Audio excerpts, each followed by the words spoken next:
Hi, my name is Justin, aka Ghost Reader, and today I'm going to be doing my TBR for the History Reading Challenge. This is a readathon that I am co-hosting with Justin from Triumphant Reads, Emma from A Couple of Books, and Jenny from Book of Shenanigans. I will place links to their channels down in the description box below. And today, I am going to be talking about what I'm going to be reading for the History Reading Challenge. If you haven't heard about the History Reading Challenge, it runs from August 17th to August 30th, and the one prompt that you are that we ask you to do is read one nonfiction history book. And then the rest is up to you. If you want to read more history, you can. We have a bingo board with different optional prompts that you can try to fulfill as well. But just pick up a history book that you think would be interesting and give it a shot. So I realized when I looked at this that one of the prompts is a book, a host's favorite book. So I am going to talk about some of those here before I get into my TBR. And some of my favorite history reads are The Crusades, The Authoritative History of the War for the Holy Land by Thomas Asbridge. This covers all the Crusades that were launched from Europe to take over the Holy Land, and I found it very interesting when I was younger and reading it. Next, The Storm Before the Storm, the beginning and the end of the Roman Republic by Mike Duncan. This was written by a history podcaster who is now writing a book on Lafayette. And so I'm eagerly awaiting that because I love this book. This talks about the generation before Julius Caesar and Pompey, and talks about how people like Marius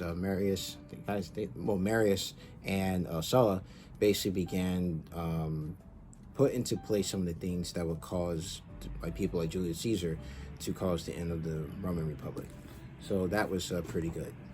Next, I have here is A Team of Rivals, The Political Genius of Abraham Lincoln by Doris Kearns Goodwin. And this book is about Abraham Lincoln bringing together his cabinet and how they started out as political rivals, but then once they became part of his cabinet, had to learn how to work together. And it's a really good look at how they managed that.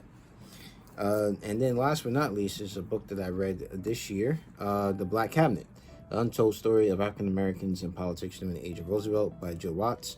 I reviewed this earlier this year, and the author was willing to send me actually a physical copy, which he signed. So this book tells the story of black federal employees during the Roosevelt era who fought to make sure that African Americans were included in the New Deal, and push for an increase in civil rights from within Washington. So this was a really, really good book. I learned so much from it. So with that out of the way, now I'm going to get into what I'm going to be reading for the History Reading Challenge. So I have here, I believe, 5 books. Yeah, 5 books. 3 of which I want to read and finish during the History Reading Challenge, the 2 weeks. And then I have another 2 that I want to start, but not necessarily have to finish in those 2 weeks. If I do, that's a plus, but I'm just going to try to at least get through 3 of them during this time. Mainly because 2 of them I actually have to review. So the first one is The Habsburgs to Rule the World by Martin Raddy. This covers the Habsburg family as they start out from a small aristocratic family in Europe to becoming the family from which the emperors of the Holy Roman Empire were chosen, and also chronicles their decline in power. So I thought this would be really interesting because I've read a lot about European history, but none that specifically dealt with the Habsburgs. So I think that this would be a really interesting book. Next, I'm going to be reading The Daughters of George III, Sisters and Princesses by Catherine Curzon. If you have been following this channel, you know I've read 2 other books by Catherine Curzon. One covered Sophia, she was from Habsburg.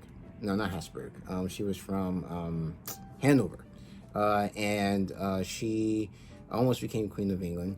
And then the next book was about her daughter-in-law, who had a massive affair that caused her to be locked away for the rest of her life. But this one covers the 6 daughters of George III and his wife, Charlotte of Mecklenburg-Strelitz. His daughters are Charlotte, Augusta, Elizabeth, Mary, Sophia, and Amelia, and this basically follows their lives and looks at their impact on European politics. And then my next read is an audiobook, and that is Lakota America, A New History of Indigenous Power by Pekka Hamamalayan. And this is basically a history of the Lakota people from the 16th century to the present. And it covers their rise to power in the Missouri Valley, to them stretching across the plains of the U.S., to encountering the expansion of the United States as it moves west and the conflicts and struggles that went on with that, and then looking at where they are today. So I picked up this book because after reading the book about the first Thanksgiving last year, I realized how little I actually knew about Native American history in the United States, and so I'm hoping to rectify some of that with this book. So those are the 3 books that I plan to read read and finish during the readathon. And here are the books that I'm going to start, but not necessarily have to finish during the readathon. And that is Hattie McDaniel, of Black Ambition, White Hollywood by Jill Watts. This is another book that Jill Watts sent me when she sent me Black Cabinet. This is a biography of Hattie McDaniel, who was the first African-American to win an Oscar. She won an Oscar for Best Supporting Actress in Gone with the Wind. And this basically chronicles her life and how it was in Hollywood for blacks at that time. So really looking forward to this one.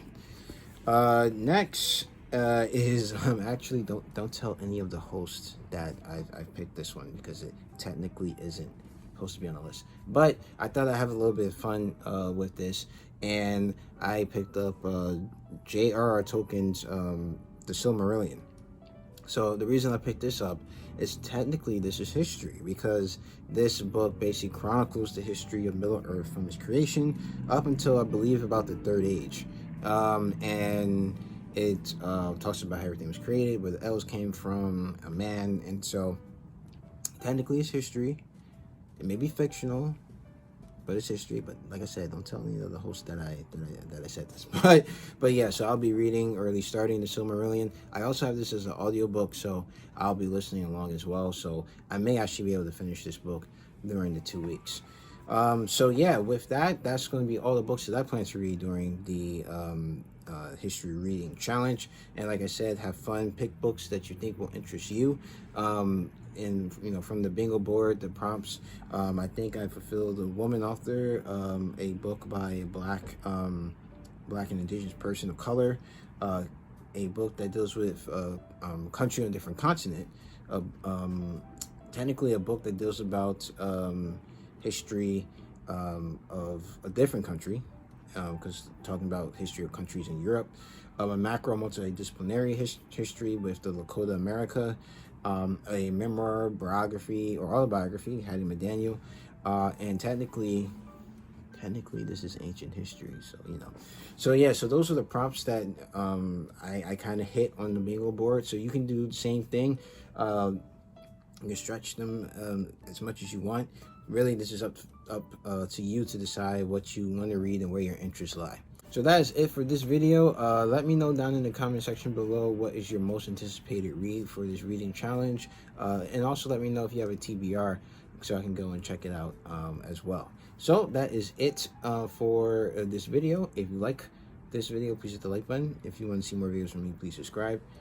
Follow me on Twitter at GhostReads28, on Instagram at JustinGhostReader, and also on Goodreads. The link to that's down in the description box below.